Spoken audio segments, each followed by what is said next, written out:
Hello friends, हमारे YouTube channel study and motivation में आप सबका स्वागत है। फ्रेंड्स, आप सभी जानते हैं कुछ समय पहले कक्षा 5वीं एवं 8वीं का रिजल्ट आया।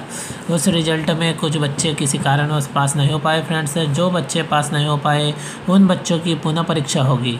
कौन कौन से बच्चों की पुनः परीक्षा होगी, क्या अनुपस्थित छात्रों की भी परीक्षा होगी, इन सब बातों पर हम अभी बात करने वाले फ्रेंड्स, क्योंकि राज्य शिक्षा केंद्र द्वारा जो पत्र जारी किया गया है उसमें इन सब बातों की जानकारी दी गई है कि अनुपस्थित छात्र परीक्षा में बैठ सकता है कि नहीं, और किन किन विषयों में फेल हुए बच्चे दोबारा परीक्षा दे सकते हैं।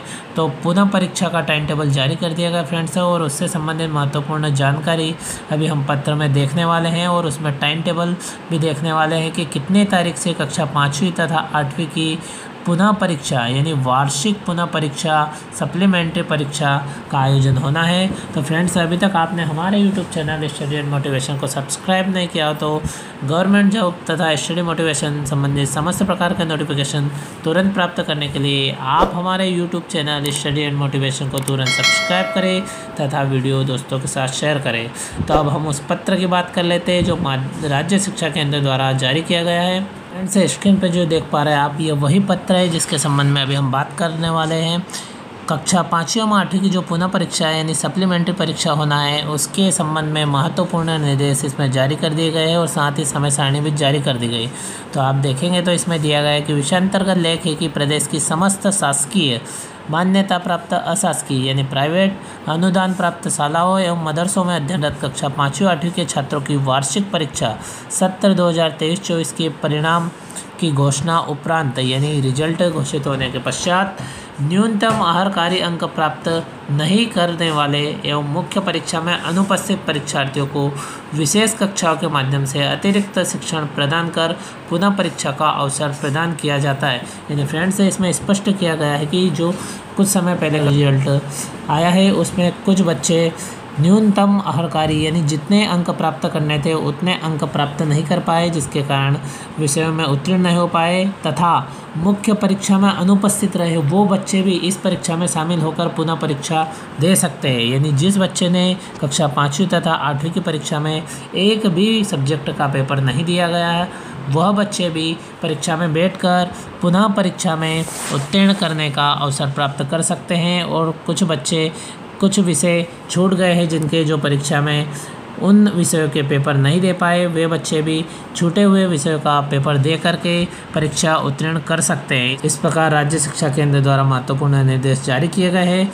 इसी क्रम में आगे देखेंगे तो कक्षा 5वीं 8वीं पुनः परीक्षा सत्र 2023-24 दिनांक 3 जून से 8 जून 2024 की अवधि में संलग्न समय सारणी अनुसार आयोजित की जाएगी। पुनः परीक्षा सत्र 2023-24 के आयोजन संबंधी महत्वपूर्ण निर्देश निम्नानुसार। यानी फ्रेंड्स, 3 जून से 8 जून 2024 के मध्य कक्षा 5वीं और 8वीं की जो पुनः परीक्षा है वह आयोजित होना है और उसका टाइम टेबल इसमें दिया गया है। उससे पहले इसमें दिए गए जो महत्वपूर्ण निर्देश है जो हम सभी के लिए अत्यंत आवश्यक है, उन पर हम बात कर लेते हैं। तो पहला बिंदु, प्रोजेक्ट कार्य के अंकों की प्रविष्टि। ऐसे परीक्षार्थी जो वार्षिक लिखित परीक्षा में उत्तीर्ण है किंतु प्रोजेक्ट कार्य में 7 से कम अंक यानी 1 से 6 अंक प्राप्त होने के कारण अनुत्तीर्ण मुख्य परीक्षा में अनुपस्थित है, ऐसे परीक्षार्थियों के लिए अध्ययनरत शाला के विषय शिक्षकों द्वारा अनुत्तीर्ण या अनुपस्थित हुए विषय के पूर्व में प्रदत्त प्रोजेक्ट कार्य छात्रों से दिनांक 15 मई 2024 तक पूर्ण करवाकर उनका मूल्यांकन किया जाए एवं प्रोजेक्ट के प्राप्तांकों की प्रविष्टि परीक्षा पोर्टल पर अनिवार्यता करवाई जाए। यदि फ्रेंड्स, इससे स्पष्ट होता है कि प्रोजेक्ट कार्य से तात्पर्य जो बच्चे प्रोजेक्ट कार्य जमा नहीं किया यानी प्रोजेक्ट कार्य में अनुपस्थित रहे तथा प्रोजेक्ट कार्य में अनुत्तीर्ण रहे, उन सभी परीक्षार्थियों को अपना प्रोजेक्ट पूर्ण करके विद्यालय में जमा करवाना है। विशेष शिक्षक द्वारा यह कार्य करवाया जाएगा। 15 मई 2024 तक पूर्ण कर जमा करवाना है। तो फ्रेंड्स, इस प्रकार से स्पष्ट होता है कि प्रोजेक्ट में फेल तथा प्रोजेक्ट में अनुपस्थित विद्यार्थी पुनः परीक्षा दे सकता है प्रोजेक्ट की। बिंदु नंबर 2 की बात करें तो फ्रेंड्स, इसमें दिया गया है पुनः परीक्षा हेतु परीक्षा केंद्र, यानी पुनः परीक्षा के लिए जो परीक्षा केंद्र होगा उसके संबंध में दिया गया है। कक्षा 5वीं व 8वीं पुनः परीक्षा हेतु परीक्षा केंद्र केवल जन शिक्षा केंद्र स्तर पर रहेंगे। अगर किसी जिले में किसी परीक्षा केंद्र पर 500 से ज़्यादा परीक्षार्थी सम्मिलित हो रहे हो तो उस स्थिति में राज्य शिक्षा केंद्र से अनुमति उपरांत दूसरा परीक्षा केंद्र निर्धारित किया जा सकेगा। परीक्षा केंद्र निर्धारित उपरांत शाला की मैपिंग BRC की लॉगिन से की जाना है। यानी फ्रेंड्स, कक्षा 5वीं या 8वीं में 500 से अधिक परीक्षार्थी होने पर ही राज्य शिक्षा केंद्र की अनुमति के उपरांत दूसरे परीक्षा केंद्र निर्धारित किया जा सकता है। इसी क्रम में बिंदु क्रमांक 3 की बात करें तो शालाओं की परीक्षा केंद्र से मैपिंग, यानी शाला प्रमुख के लॉगिन पासवर्ड एवं अपनी शाला के परीक्षार्थियों हेतु निर्धारित परीक्षा केंद्र देखने की सुविधा उपलब्ध होगी। यानी जो शाला के परीक्षा केंद्र की मैपिंग, यानी जो परीक्षा केंद्र देखने की कार्य शाला प्रमुख अपने लॉगिन पासवर्ड से देख सकते हैं कि परीक्षार्थियों के लिए कौन सा परीक्षा केंद्र आया है। संबंधित PRCC का दायित्व होगा कि अपने ब्लॉक अंतर्गत प्राथमिक एवं माध्यमिक शालाओं के संस्था प्रमुखों से समन्वय कर सुनिश्चित कर ले कि शालाओं की सही मैपिंग की गई है। नंबर 4, परीक्षा केंद्र तक परीक्षार्थियों को पहुंचाने का दायित्व पुनः परीक्षा हेतु मैपिंग किए गए परीक्षार्थियों की परीक्षा में उपस्थिति एवं परीक्षा केंद्र तक पहुंचाने का दायित्व संबंधित शाला प्रमुख / शिक्षक का होगा। शासकीय शालाओं के परीक्षार्थियों को निर्धारित परीक्षा केंद्र तक पहुंचाने में होने वाला व्यय स्कूल कॉन्टीजेंसी मद से किया जा सकेगा। इसी क्रम में बिंदु क्रमांक 5 है परीक्षार्थियों को प्रवेश पत्र जारी करना। पुनः परीक्षा हेतु शाला प्रमुख जन शिक्षा केंद्र प्रभारी BRCC DPC के लॉगिन पर पोर्टल से परीक्षार्थियों के प्रवेश पत्र डाउनलोड करने की सुविधा रहेगी। समस्त BRCC यह सुनिश्चित करेंगे कि उनके ब्लॉक के सभी परीक्षार्थियों को प्रवेश पत्र समय से प्राप्त हो जाए। यानी फ्रेंड्स, जिस प्रकार पिछली बार प्रवेश पत्र ऑनलाइन प्राप्त हुए थे उसी प्रकार से प्रवेश पत्र ऑनलाइन प्राप्त होंगे। इस प्रकार से अब हम समय सारणी की बात कर ले तो जो समय सारणी है, टाइम टेबल है पुनः परीक्षा का कक्षा 5वीं और 8वीं का, वो संलग्न है। तो फ्रेंड्स, आप देख सकते हैं पहले इसमें कक्षा 5वीं की पुनः परीक्षा का टाइम टेबल दिया गया है जो आप देख सकते हैं। और इसमें सबसे पहले हम समय की बात करें तो समय प्रातः 9 बजे से 11:30 बजे तक रहेगा। कुल 2.5 घंटे का समय रहेगा कक्षा 5वीं के लिए। ये कक्षा 5वीं का टाइम टेबल है। कक्षा 5वीं का पहला प्रश्न पत्र 3/6/2024 यानी 3 जून 2024 सोमवार से प्रारंभ हो रहा है और प्रथम भाषा का प्रश्न पत्र होगा। जो बच्चे हिंदी मीडियम में हैं उनका हिंदी विषय का होगा, जो बच्चे इंग्लिश मीडियम में पढ़ते हैं उनका इंग्लिश विषय का प्रश्न पत्र होगा। इस प्रकार से उर्दू एवं मराठी विषय का प्रश्न पत्र होगा। 4/6/2024 यानी 4 जून 2024 मंगलवार की बात करें तो उस दिन गणित विषय का पेपर है तथा दृष्टिबाधित बच्चों के लिए संगीत विषय का प्रश्न पत्र होगा।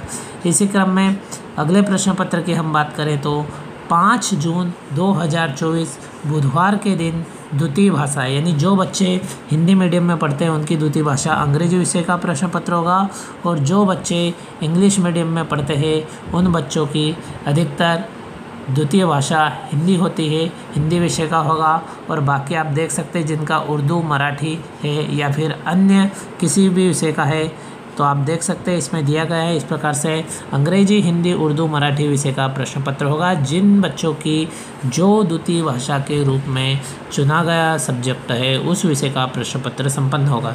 इसी क्रम में 6 जून 2024 गुरुवार की बात करें तो पर्यावरण अध्ययन का प्रश्न पत्र होगा और 7 जून 2024 शुक्रवार के दिन अतिरिक्त भाषा यदि बच्चे की है तो हिंदी, संस्कृत, उर्दू, पंजाबी, उर्दू एवं मराठी माध्यम हेतु हिंदी अनिवार्य है। यानी जो उर्दू एवं मराठी माध्यम में बच्चे हैं उनके लिए हिंदी भाषा अनिवार्य रहती है। इस प्रकार से अतिरिक्त भाषा दी गई है। हिंदी, संस्कृत, उर्दू और पंजाबी इन अतिरिक्त भाषाओं का प्रश्न पत्र होगा। जिन बच्चों की अतिरिक्त भाषा है उन्हीं बच्चों का प्रश्न पत्र होगा। इस प्रकार से फ्रेंड्स, कक्षा 5वीं की परीक्षा 3 जून 2024 से प्रारंभ होकर 7 जून 2024 तक संपन्न होगी और इसके संबंध में महत्वपूर्ण दिशा निर्देश नीचे दिए गए हैं। आप देख सकते हैं, आप चाहे तो स्क्रीनशॉट ले सकते हैं। इसमें परीक्षा में निर्धारित समय पर पहुंचना है और समय सारणी साथ ले जाना है, प्रवेश पत्र साथ ले जाना है। इसी क्रम में कक्षा 8वीं के टाइम टेबल समय सारणी की बात करें तो आप देख सकते हैं जिस प्रकार कक्षा 5वीं का समय प्रातः 9 बजे से 11:30 है, ठीक उसी प्रकार इसका भी प्रातः 9 बजे से 11:30 बजे तक का समय 2.5 घंटे का समय मिलने वाला है। और यह पुनः परीक्षा है यानी सप्लीमेंट्री परीक्षा भी कहा जाता है। और इस प्रकार से कक्षा 8वीं का प्रश्न पत्र भी 3 जून 2024 सोमवार से प्रारंभ होगा और प्रथम भाषा हिंदी, अंग्रेजी, उर्दू, मराठी और सहायक वाचन सहित इन विषयों का प्रश्न पत्र होगा। यानी जिन बच्चों की प्रथम भाषा हिंदी है उनका हिंदी का होगा, जिनकी अंग्रेजी उनका अंग्रेजी का होगा। इस प्रकार से उर्दू वाले बच्चों का उर्दू का और मराठी वाले बच्चों का मराठी विषय का होगा। अब 4 जून 2024 मंगलवार की बात करें तो गणित विषय का प्रश्न पत्र होगा और दृष्टिबाधित बच्चों के लिए संगीत विषय का प्रश्न पत्र होगा। इसी क्रम में 5 जून 2024 बुधवार की बात करें तो द्वितीय भाषा का प्रश्न पत्र होगा और द्वितीय भाषा में जो बच्चे अंग्रेजी अध्यापन करते हैं उनका अंग्रेजी का होगा और बाकी जो बच्चे हिंदी पढ़ते हैं उनका हिंदी का। उर्दू तथा मराठी माध्यम में पढ़ने वाले बच्चों के लिए हिंदी द्वितीय भाषा के रूप में अनिवार्य है, इस प्रकार से दिया गया है। और आप देख सकते हैं 6 जून 2024 गुरुवार की बात करें तो विज्ञान विषय का प्रश्न पत्र होगा। इसी प्रकार से 7 जून 2024 शुक्रवार के दिन तृतीय भाषा, जो बच्चे तृतीय भाषा के रूप में जिन विषय का अध्ययन कर रहे हो उन विषय का प्रश्न पत्र होगा। आप देख सकते हो संस्कृत, हिंदी, उर्दू, मराठी, उड़िया, पंजाबी, गुजराती। जो बच्चे जिस विषय को तृतीय भाषा के रूप में अध्यापन कर रहे हो उसका उस विषय का प्रश्न पत्र होगा। इस प्रकार से 8 जून 2024 शनिवार के दिन अंतिम प्रश्न पत्र विज्ञान विषय का संपन्न होगा और इसमें जो महत्वपूर्ण जानकारी आप देख सकते हैं नीचे नोट के रूप में दी गई है। आप चाहे तो इसका स्क्रीनशॉट ले सकते हैं। इस प्रकार से फ्रेंड्स आप देख सकते हैं कि राज्य शिक्षा केंद्र द्वारा कक्षा 5वीं एवं 8वीं का टाइम टेबल समय सारणी जारी कर दी गई है और 3 जून 2024 से कक्षा 5वीं एवं 8वीं की पुनः परीक्षा प्रारंभ हो रही है और महत्वपूर्ण निर्देश भी दिए गए कि कौन कौन विद्यार्थी इस परीक्षा में बैठ सकते हैं। आपको स्पष्ट हो गया कि जिन बच्चों ने जिस विषय का प्रश्न पत्र नहीं दिया उन सभी विषय का प्रश्न पत्र आप दे सकते हैं। यदि परीक्षा में अनुपस्थित रहे तो उन सभी विषय का प्रश्न पत्र भी आप दे सकते हैं, नहीं उन सभी विषय का पेपर दे सकते हैं। और जो बच्चे कुछ विषय में अनुत्तीर्ण हुए हैं, पास नहीं हो पाए, वो जिन जिन विषयों में रह गए उन विषय का प्रश्न पत्र दे सकते हैं। फ्रेंड्स इस प्रकार से आपको ये जानकारी कैसी लगी हमें कमेंट बॉक्स में बताएं तथा स्टडी मोटिवेशन एवं गवर्नमेंट जॉब संबंधी समस्त प्रकार के नोटिफिकेशन का अपडेट तुरंत प्राप्त करने के लिए आप हमारे YouTube channel study and motivation को तुरंत सब्सक्राइब करें तथा वीडियो दोस्तों के साथ शेयर करें। Thank you friends.